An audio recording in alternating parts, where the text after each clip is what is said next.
नमस्कार, एक बार फिर से आप सभी का स्वागत है। इस वीडियो के माध्यम से मेंटेनेंस केस पर दिल्ली हाई कोर्ट का आया एक हाल ही का जजमेंट आप लोगों के साथ शेयर करने वाली हूँ, जो पतियों के लिए बहुत यूजफुल है।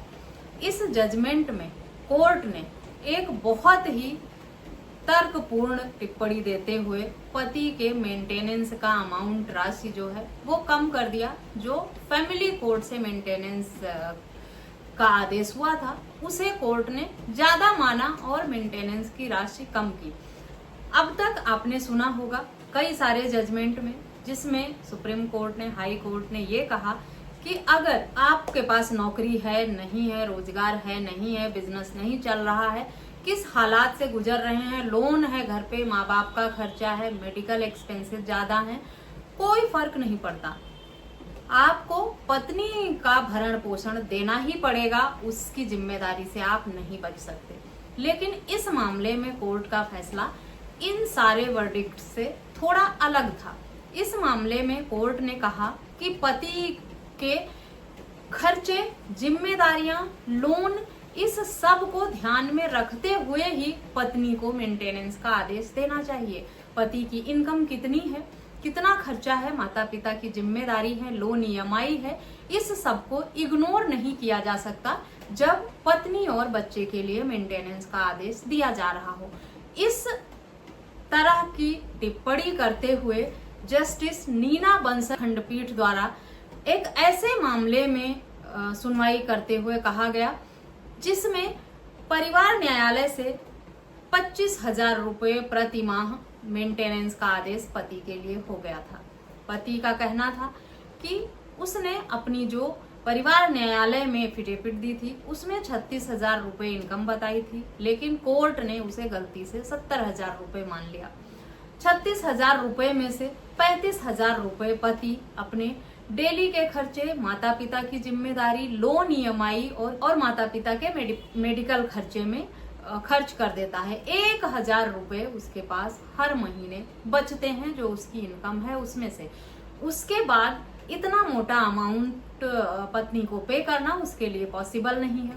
पति ने इन्हीं सारे तर्कों के साथ हाई कोर्ट में गुहार लगाई कि उसका मेंटेनेंस, उसकी कमाई को और उसके खर्चे को ध्यान में न रखते हुए परिवार न्यायालय ने इस तरह से मेंटेनेंस का आदेश दे दिया है जिसे कम किया जाए, और अपनी इनकम का पूरा ब्यौरा और खर्चे का पति ने कोर्ट में फिर से दिया। सभी बातों को देखते हुए, सभी फैक्ट को देखते हुए हाई कोर्ट को ये लगा पति की जो इनकम है और जो उसके खर्चे हैं उसको ध्यान में ना रखते हुए परिवार न्यायालय ने इस तरह का आदेश दे दिया है, जो कि बिल्कुल गलत है। पति पर जो पहले से जिम्मेदारियां हैं उनको इग्नोर नहीं किया जा सकता।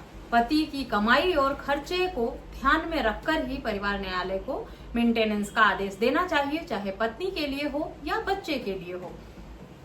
और इसी तरह के तर्क को देते हुए कोर्ट ने जो 25,000 प्रति माह मेंटेनेंस का आदेश था उसे 17,500 रुपए प्रति माह कर दिया, यानी मेंटेनेंस का अमाउंट घटा दिया गया कोर्ट द्वारा, हाई कोर्ट द्वारा। पति को राहत मिली इस मामले में। पति लोगों को तो जब मेंटेनेंस पे करना होता है तो कितना भी कम से कम अमाउंट हो उन्हें देना पड़ता है, इसलिए उन्हें मेंटेनेंस की राशि ज्यादा ही लगती है और पत्नी को कम ही लगती है क्योंकि उन्हें मिलना रहता है पैसे। बेशक बहुत ज्यादा अमाउंट कम नहीं हुआ, लेकिन पति को थोड़ी राहत तो मिली, हाई कोर्ट जाने का फायदा हुआ। लेकिन इस फैसले को भी हम ये नहीं कह सकते कि ये फाइनल आदेश है। अभी सुप्रीम कोर्ट का विकल्प बाकी है। पति पत्नी दोनों में से अगर कोई सुप्रीम कोर्ट जाते हैं तो इस आदेश में बदलाव किया जा सकता है, या तो पत्नी के पक्ष को देखते हुए मेंटेनेंस का अमाउंट बढ़ाया जाएगा, या पति की बात को ध्यान में रखते हुए हो सकता है मेंटेनेंस की राशि और कम हो जाए। जिस तरह से परिवार न्यायालय ने 25,000 किया था, हाई कोर्ट को वो ज्यादा लगा, 17,500 कर दिया। हो सकता है पति अगर आगे जाए अपील में तो उसे और बड़ी राहत मिल जाए। फिलहाल पतियों के लिए कहीं थोड़ी सी भी राहत अगर कोर्ट से मिलती है तो वो फैसला बहुत ही ऐतिहासिक माना जाता है। क्योंकि ज्यादातर फैसले जो हैं वो पत्नियों के हक में ही होते हैं, पतियों की सुनवाई बहुत कम होती है। इसीलिए जब पति की बात को सुनते हुए थोड़ा भी बदलाव किया जाता है या उसके पक्ष में कोई भी इस तरह का फैसला आता है तो वो एक तरह से बहुत ही लैंडमार्क फैसला बन जाता है। इस जजमेंट की डिटेल आपको मैं वीडियो के डिस्क्रिप्शन बॉक्स से दे दूंगी। जजमेंट कैसा लगा सुनने के बाद आप कमेंट करके जरूर बताएं।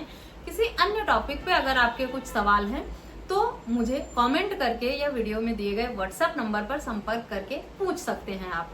इस मामले में पति ने यह भी दावा किया था कि उसकी पत्नी 15,000 रुपए से ज्यादा का अमाउंट प्रतिमाह कमाती भी है। कोर्ट ने इस बात को देखते हुए इस मामले में फैसला सुनाया है कि पत्नी ने अपनी इनकम और खर्चे का सही ब्यौरा कोर्ट के समक्ष नहीं रखा, जबकि पति ने जो भी अपनी इनकम और जो भी खर्च बताए थे कि हैं उसके सर पर जिम्मेदारियां जो भी, उनका बहुत ही ठोस सबूत के साथ पति ने कोर्ट में अपनी बात रखी थी। इसीलिए उसके हक में फैसला हो गया।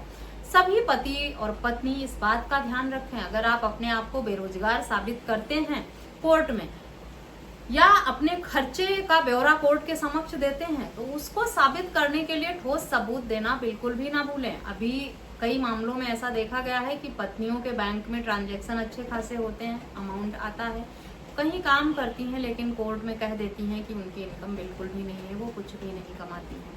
इसी तरह से पति भी ज्यादा कमाता है और वो अपनी इनकम कम बताता है, लेकिन वो सही से साबित नहीं कर पाता अपनी बात को कोर्ट में। आप जो भी तर्क कोर्ट के समक्ष दें, अगर अपने हक में फैसला चाहते हैं तो उन तर्कों को साबित करने के लिए आपको ठोस सबूत देना होगा। इनकम एफिडेविट अगर झूठी दे देते हैं और ये साबित हो जाती है तो आपको जेल भी हो सकती है इस तरह की झूठी एफिडेविट देने पर। अभी हाल ही में एक जजमेंट मैंने शेयर किया है जिसमें एक पत्नी ने झूठी एफिडेविट दी थी मेंटेनेंस केस में और उसको सजा हो गई 6 साल की, 3-3 साल की सजा उसको कोर्ट द्वारा सुनाई गई। तो झूठी एफिडेविट देने की गलती पहली बात तो बिल्कुल भी ना करें और जो भी तर्क आप कोर्ट के समक्ष रखें उसे साबित करने के लिए कोर्ट में ठोस सबूत भी दें, तभी कोर्ट आपकी बातों को सही मानता है और आपके हक में फैसला होता है। कई सुनी बातें सुनकर कोर्ट किसी के भी हक में फैसला नहीं देता है। आशा करती हूँ ये वीडियो आप लोगों के लिए अच्छी होगी। वीडियो अच्छी लगी है तो चैनल को सब्सक्राइब करना और इस वीडियो को और लोगों के साथ शेयर करना बिल्कुल भी ना भूलें। इस जजमेंट का नाम है मुकेश कुमार पराशर बनाम सपना एंड मोना एवं अन्य। इस वीडियो में बस इतना ही, मिलते हैं नेक्स्ट वीडियो में, तब तक के लिए थैंक यू एंड बाय।